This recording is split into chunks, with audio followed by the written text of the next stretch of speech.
इतनी बड़ी अच्छी शुरुआत हुई है, तो उसका क्या मैसेज है, क्यों आपने इतनी अच्छी शुरुआत की, लोगों को एक बार मैसेज देंगे कुछ शुरुआत जो हुई है? हाँ जी, सबसे पहले तो नमस्कार और आपका धन्यवाद कृष्ण कुमार जी कि आप आए और हमारा जो मैसेज जो हम पहुंचाना चाहते हैं उसमें एक महत्वपूर्ण भूमिका आपकी तरफ से भी रहेगी। हम जो एकेडमी के साथ एक कोलैबोरेशन हमारा होने जा रहा है उसका मेन मोटिव ये क्या है कि बच्चों को एक ऐसी एजुकेशन सिस्टम से हमें जोड़ना कि जो हमारे नियर बाय जो सराउंडिंग है, हमारा जो विलेजेस वाला क्राउडिंग है और जो लोग हमसे जुड़े हुए हैं, उनका मेन मोटिव क्या रहता है कि आफ्टर 10th या आफ्टर 12th उनको अपने बच्चे के लिए कोई भी प्लेटफॉर्म नहीं मिलता और वो प्लेटफॉर्म उनको गीता निकेतन विद्यापीठ में उपलब्ध करवाना ही हमारा मेन मोटिव है कि बच्चे को कहीं भी बाहर जाकर ढूंढने की जरूरत ना पड़े, बच्चे को पहले से ही पता, उसका विजन क्लियर हो। देखो, कभी भी किसी भी मंजिल पर पहुंचने से पहले हमें रास्ता पता होना चाहिए कि यहाँ इस रास्ते से अगर हम जाएंगे तो हम जल्दी अपनी मंजिल पर पहुंच जाएंगे। वही रास्ता समय से पहले ही हमें अपने बच्चों को दिखाना है और इस मुहिम का मुख्य उद्देश्य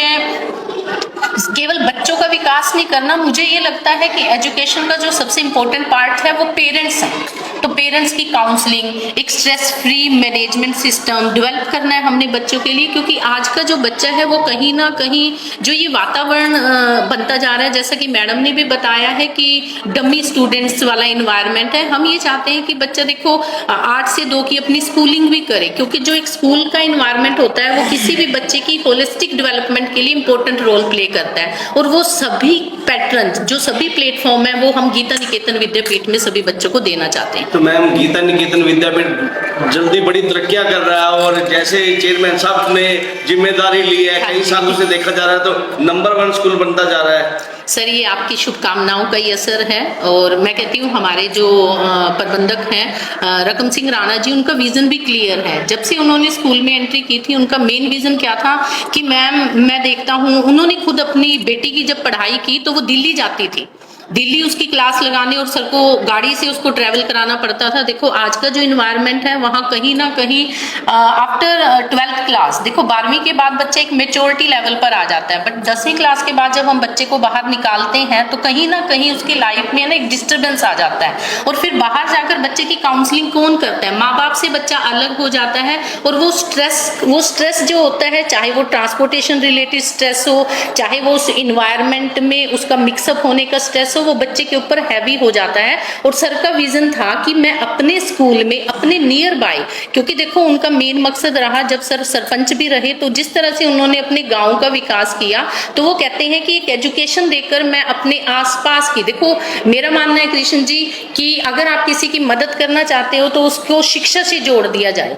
अच्छी शिक्षा अगर हम देंगे तो इसका मतलब है कि हम अपने आसपास के लोगों को विकास की ओर लेकर जा रहे हैं। तो मैम, तरक्कियां ऐसी आएंगी और बच्चों का एडमिशन अब शुरुआत हो जाएगी, अब न्यू जो सेशन आ रहा है तो इसको लेकर भी कहेंगे जो पेरेंट्स अपने बच्चों का एडमिशन कराना चाहते हैं उनको भी जागरूक करेंगे आप? बिल्कुल सर, हम जागरूक करते हैं और आपके माध्यम से ये बात हम पेरेंट्स तक पहुंचाना चाहते हैं कि आप बेचिंत हो जाइए। जो उनके मन में एक चिंता रहती है, जितने भी पेरेंट्स एजुकेटर मीटिंग्स पर पेरेंट्स हमें मिलते थे तो उनका मेन मकसद यही रहता था कि मैम हम करें क्या, 10th के बाद हमारा बच्चा क्या करे। क्योंकि देखो जो आजकल की वो कहते हैं ना कि हवा चली हुई है कि अगर आप डमी एडमिशन दिलाकर कोचिंग इंस्टीट्यूट में बच्चे को भेज रहे हो तभी आपका बच्चा एक एम को अचीव कर पाएगा, बट दैट्स नॉट, ऐसा नहीं है। बच्चा अगर देखो, जैसा कि मैडम ने भी बताया है कि बच्चा स्कूलिंग में रहते हुए एक हवा बना दिया है कोचिंग इंस्टीट्यूशंस ने कि आप नीट नहीं क्वालिफाई कर सकते अगर आप किसी कोचिंग इंस्टीट्यूट से नहीं जुड़ोगे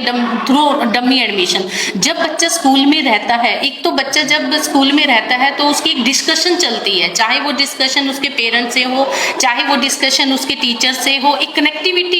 डेवलप होती है। और मेरा पेरेंट्स को यही सुझाव रहेगा कि वो कनेक्टिविटी आपके बच्चे से आपकी जुड़ी हुई होनी चाहिए और टाइम टू टाइम हम काउंसलिंग प्रोग्राम रखेंगे फॉर द पेरेंट्स और ऑल्सो फॉर द स्टूडेंट्स। बच्चों के लिए भी रहेंगे वो काउंसलिंग, क्योंकि stress management important role play करेगा, मेरा मानना है। तो मैम, एक सबसे बड़ी बात सामने और आई है, जैसे और स्कूल के बच्चे भी हैं, क्या आपकी जो क्लासेस रही, क्लासेस का टाइम क्या रहेगा, जिस समय जो होता है कैसे रहेगा और कैसे दूसरे स्कूल के बच्चे भी क्या इस जो एकेडमी में, जो यस एकेडमी आपके साथ जुड़ी है, क्या वहाँ क्लासेस लगा सकते हैं? हाँ जी सर, जरूर लगा सकते हैं। ऐसा नहीं है कि हम किसी भी पेरेंट्स पे दबाव डालेंगे कि आप बच्चे का स्कूल चेंज करोगे तभी आप एकेडमी से जुड़ सकते हो। नहीं, ऐसा बिल्कुल भी नहीं है। अगर कोई बच्चा स्कूलिंग किसी अदर स्कूल से कर रहा है बट वो इवनिंग टाइम में हमारे साथ जुड़ना चाहता है, यस एकेडमी को ज्वाइन करना चाहता है, एक अच्छी कोचिंग अपने आसपास ढूंढ रहा है, लेना चाहता है, तो हम उसका उतना ही स्वागत करेंगे जिस तरह से अपने बच्चों को। क्या वो जो स्कूल के समय की बात होगी जो? हाँ जी, वो बिल्कुल स्कूल, बिल्कुल वो स्कूल के समय के बाद रहेगी।